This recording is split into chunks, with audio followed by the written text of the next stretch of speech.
Hi hello welcome back to my channel. അപ്പോൾ ഇന്നേ ഒരു അടിപൊളി സൂപ്പറായിട്ടുള്ള പനിയാരം കൊണ്ടാണ് വന്നിരിക്കുന്നത് കേട്ടോ. നല്ല ഇഡ്ലി മാവിൻ്റെ കൂടെ ഒക്കെ ഉണ്ടാക്കാൻ പറ്റിയ ഒരു അടിപൊളി സാധനമാണേ. അപ്പോൾ നമുക്കിത് എങ്ങനെ ഉണ്ടാക്കണമെന്ന് നോക്കിയാലോ.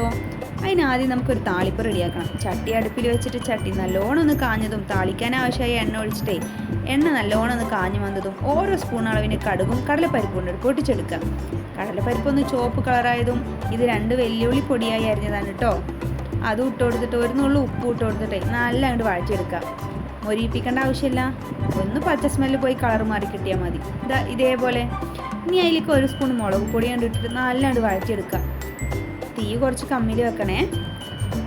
നമ്മൾ ഇട്ട് കൊടുത്ത മുളക് പൊടിൻ്റെ പച്ച സ്മെല്ല് പോയതും ഒരു പിടി അളവിന് കറിവേപ്പിൻ്റെ ഇല പൊടിയായി അരിഞ്ഞതും മല്ലിത്തള പൊടിയായി അരിഞ്ഞതുമാണ്.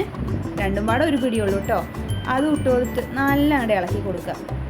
അപ്പോൾ ഇലകളും ഉണ്ട് നല്ലൊന്ന് വഴണ്ടി വന്നതും നമുക്ക് അടുപ്പ് ഓഫ് ചെയ്യാം. ഇത് അത്രേ ഉള്ളൂ പണിയേ.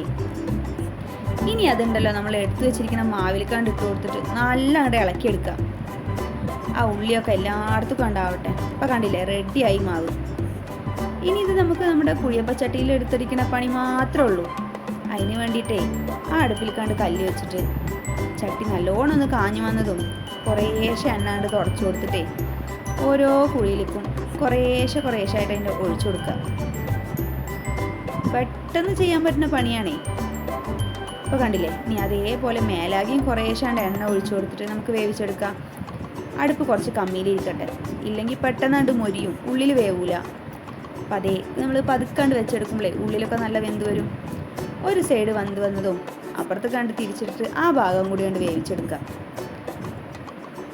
ഇപ്പം നമ്മുടെ 2 സൈഡ് കൊണ്ട് വെന്ത് വന്നിക്കണം കേട്ടോ. ഇനി നമുക്കത് മാറ്റിയെടുക്കാം.